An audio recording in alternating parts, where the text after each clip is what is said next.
What's good? What's up? Look at all you little freaking rascals, gremlins. But One question, go. Hey, hat guy, what's up with the Lego Batman movie? Very question. Very, very simple. I can tell you what's up with it. It's peak. I don't find it as funny as other people do. I think that the opening is really, really funny. But everything after that kind of loses me. And the biggest thing for me is, I think that there's like a big difference between like kids movies that pander to children with their message and it's not even like pandering to children. It's like pandering to the adults taking your kid to it. And just Batman in that movie is so annoying because the message is trying to beat you over the head so hard with the, hey, work better as a team, which is such like a childish message. I've seen that movie like 5 or 6 times, and every single time I'm just like, damn, this is exhausting. It's not my favorite. One question, go. The best tip to Wait, can you hear me? is to sleep. We can. If y'all were in charge of like a reboot of the MCU, who would you cast as your main 6 Avengers? Oh, same group. I don't do the fan cast thing. You know this. Yeah, that's tough. Okay, I'd cast Robert Downey Jr. as Iron Man. I'd cast Scarlett Johansson as Black Widow. I'm going to try and Chris do this. Hemsworth as Thor. I'm going to try and do this. Galatzine. The He-Man in Masters of the Universe. Him as Captain America. Oh, he's not Thor? He could also be Thor. He's so Thor, bro. Okay, so he'll be Thor. I was thinking him for somebody, I just couldn't decide who. Who's like a... So then who's Captain America? What about one of the guys from Heated Rivalry? They could be somebody. They're popular right now. Give me, I don't know, man. That is tough. For for Black Widow, I don't know. This is tough. I'm going to try and do it. Hawkeye, I think Hawkeye might be the easiest one to do because Jeremy Renner, I think, is like pretty big departure. Like, legitimately, if he was younger, I'd love to see Gosling as Hawkeye. I'd see Gosling as anything. Make Gosling Black Widow, dude. Sure, I don't care. Sure. Put him in a little skimpy outfit. Sure, I like that. One question, go. Can you hear me? Yes. Yeah, what's up? Do you think when Spider-Man Brand New Day comes out, it'll get the same reaction as the fan service reaction? Because Tom Holland has said on multiple interviews that he had, when he was creating Brand New Day, he was looking at how to service the fans the best way possible. The same fan service reaction as what? No Way Home? No Way Home, yeah. No Way Home, yes. Yeah, so there's no way it has the same reaction as No Way Home because No Way Home had the reaction it had because you have the other two in it, you know? And all the villains. You can't possibly recreate that. Like, No Way Home is why Doomsday is going to be what it is. You know what I'm saying? Like No Way Home is why Deadpool Wolverine was what it was. You know, it's that reaction only kind of comes from cameos. We're gonna go and sit in this movie, and Peter Parker's life is gonna be shit, and we're all gonna be enjoying that because we've wanted to see that for so long. But I don't think Peter Parker, you know, getting hit by a bus, you know, metaphorically, is going to get the same amount of cheers as Tobey Maguire walking through that portal, right? Yeah, no. What are they supposed to do in Brand New Day that comes close? You know what I mean? Yeah. In terms of fan service reaction. I do think the internet might love it, though. No, I think we're gonna love it. One question, go. Hey, can you hear me? Yes. Yes. Do you guys think the hype for King's Dynasty would be the same or different as Avengers Doomsday? Just we got more King in the Marvel universe. Before that, like going into Doomsday, we kind of don't have an idea of what it's going to be. Yeah, I see what you're saying. Like if it was a little bit more connected, and if we had stuck with the King storyline, and King was a reoccurring character, kind of like they did Thanos and stuff. I think a lot of the complaints that Doomsday can potentially have would be lessened because it would feel, like you said, what you just said was we don't really know what's happening. So if they did, if they did Kang Dynasty, the reason that Doomsday has a lot of hype is because they're bringing everyone back. Like, you've got the Russos, and you got RDJ, and you got Chris Evans, and you got all these people. So it depends on if Kang would have that. If Kang had the integrated storyline and the reoccurring villain of Kang, and you added in the spice of like RDJ and the Russos somehow, then yes. But like, I think maybe it kind of balances out because you've got this for Doomsday, and then Kang would have some good, maybe more cohesive storytelling. So I think there's a give and take there. The reason I'm going to say no and say that Doomsday has more hype than Kang Dynasty ever could have, even if all the movies continue to be great, is that we already have had a really well interconnected MCU Marvel story leading to a big event. So the hype for the second one would obviously be less than the hype for the first one. Yeah. Especially because even if Jonathan Majors, didn't have the whole situation, and even if we loved Yelena so much, we're not going to love Yelena as much as we love Robert Downey Jr.'s Iron Man. You know what I'm saying? No. I think that the reason that the hype is higher for Doomsday than it was for Kang Dynasty, even if Kang Dynasty had like a peak situation, is because of the excitement and curiosity of just Robert Downey Jr. coming back. Yeah, but I'm saying you could do that with Kang Dynasty. Which you don't get with Kang Dynasty. Why not? You could have. Like, you bring RDJ back still.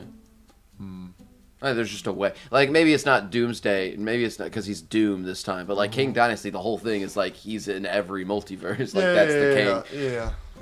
So there's a way to like have all those wild cameo things. I don't know. How do you advertise that though? I don't know. There's a way to do it. I mean, we didn't think they were going to bring Chris Evans back, and they did it. You know what I mean? That is still bizarre. One question, go. Hey, so, obviously the DCU's being made, James Gunn's doing it at the moment. If you could choose any Justice League characters, obviously there are loads of different variations of them. There are the original, like 7, or 9 or whatever. And then there's the new generation. There's new, like, versions of new characters. If you could choose any characters for the DCU, who would you choose and what order would you want them released? Obviously, we've got Superman. We're going to be getting Batman. Who else would you want and what order? I disagree with the order they've already done. You couldn't do Supergirl second. Yeah, I've seen this complaint online a little bit, especially because they're like, oh, by the way, the Jimmy Olsen show, Gorilla Grodd. You know what I mean? It's like, what the frick are you doing? So I would have done it just like Phase 1 or something like that, where you get the main people. Yes. And that leads to a team-up movie, instead of doing Creature Commandos as our #1 project, followed by Supergirl, followed by Jimmy Olsen. Yes. So it's like, and by the way, a spin-off Clayface horror movie. Yes. Ooh, you know what I'm saying? As excited as I am for Clayface, wrong. So it's tough. I mean, it's still intriguing because they're like, you don't know what we're getting, so that's kind of like some of its charm. But if we got Superman, then a Batman, then a Flash, then a Wonder Woman, and then a Justice League, and then we kind of stopped. We started doing some weirdness. Okay, but at the same time, I'm fine with the weirdness. I would just hit the main characters a little bit more in order. Let's actually sit down and confirm this. All right, Superman at 1. Yeah. Agreed. Yeah. What do you do at 2? Do you do Batman? Yeah, Batman. Okay. But it's tough because they've got the Batman. So I know. They're trying to spread it out. I know. So you do Superman, then Batman, then Wonder Woman. Yeah. Flash. Then Flash. Agree completely. And then what's one last hero before you do... No, we just Justice need 4. League? We just need 4. That ain't no problem. Do you do Superman 2 before Justice League? No. I think you do. I can't believe you've done this. Oh, fuck. I can't believe you've done this. One question, go. There you go. Oh, fuck me. Sorry, I'm at work. Congratulations. I was expecting this. What's your job? Yeah, what was my question? What's your job? I'm a car salesman. Shoot. What are we selling today?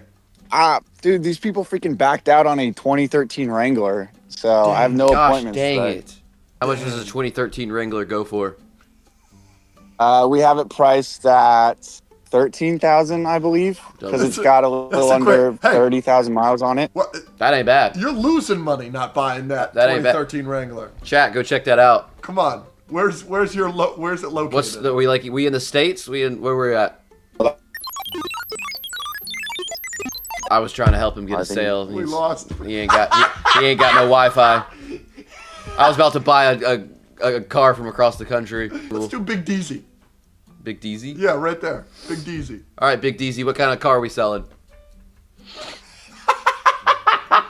Imagine he comes on, he's like, Yo, you know, boys. 2016. Yo, can you hear me? Yeah, go ahead. One question, go. I'm not a car salesman by any means. What are you? Let's flip this around. I work in healthcare. One question, go. To y'all. F it. We're What do you do interviewing in y'all. healthcare? Well, actually, I work in the supply chain department. What the for fuck does that one of mean? the- What are you supplying? Yeah. basically in charge, Drugs? like inventory flow, inventory control, pretty much. Drugs. Nope, Oh. not necessarily. Okay. What kind of supplies? Maybe It one was day. about to get real interesting in here, chat. Musty kid, we don't want to hear his job. No, you don't. That's fine. Alright, we gotta ask the next person their job 3 times. One question, go. All right, I was gonna ask you guys, what do you guys like define like what's a Pixar moment? Oh. Like, what's your definition of a Pixar moment? Great question. Yeah, we talked. I mean, how do we define a Pixar? I think it's something that's just super emotional, basically. Like, I do think that when I say out loud, Monsters Inc. opening the door, Yep. like where he's put back together the door and he That hands last him the little final piece. piece, and then he opens that door. That Up, Carl Fredricksen opening the book, and it's like your next adventure. yep. Toy Story 3, So Long Partner, after he just played with Bonnie and he's driving Yes. away to college. Those 3, yeah. Coco singing Remember Me Together. Yeah, sure. All those, like, I know that they're different moments in different movies, but they all feel the exact same to me. Yes. Pixar is a studio with a very distinct story, narrative, and style. I feel like a Pixar joke is very consistent. I think that a joke from Toy Story and a joke from Monsters, Inc., and even a joke from, like, Inside Out feels like the same studio. You know what I'm saying? I just feel like of every movie or studio in the world, Pixar is the one that I think film to film, the themes, the thematic, all that stuff is the most similar. So Unless we're talking about Cars 2, of course. describe it however you want. Or, you know, the moment with Lightning McQueen pushing the king over the finish line. First movie. Describe Inside Out, pressing the button at the end, core memory with the Exactly. sad and the happy. Exactly. So describe the feeling you get however you want. But the feeling... But you know it when you feel it. Yeah, the feeling you get when that happens. Like the big... You know, I don't want to just call it the big emotional moment of a Pixar movie. But, God, like... That's basically what you're saying, though. How to Train Your Dragon trilogy is one of my favorite... Like, How to Train Your Dragon, the first one, is one of my favorite animated movies of all time. How to Train Your Dragon 2 has some, like, really emotional moments with some, like, deaths and stuff. They don't hit like Pixar. But it's not a Pixar moment. It's not. Like, Yeah, it's just different. not. There's some emotional moments in Kung Fu Panda, especially Kung Fu Panda 2. But there's no Pixar moment, you No. know? It's so distinct. Yeah. Yeah, it's interesting. All right, sorry. One What's question, your go. question? All right. So, do you think any of the 3 Spider-Man actors would play the other Spider-Man roles better? Oh my gosh, what an interesting question. Both Andrew and Tom played Toby better than Toby. Incorrect. I think Toby. I would feel wrong taking out Toby from that original trilogy. Like, it's so its time. It's so Toby. It's so Sam Raimi. It's so the 2000s. It's so nostalgic and classic. I wouldn't want to touch that one. I would take Andrew and put him in the MCU. But not in that role. I can't imagine Andrew being in high school that long. He's so not a high schooler. I don't care. Andrew as MCU Spider-Man. Give it to me. Give it to me. He is so good in No Way Home. But, like, you don't want to take Tom and put him in TASM, I don't feel like. He could do that. I think both Andrew and Tom would easily make the Raimi trilogy better. I think you are overestimating. I'm not touching the Raimi I think trilogy. you are underestimating how good of actors Tom and Andrew are compared to Toby.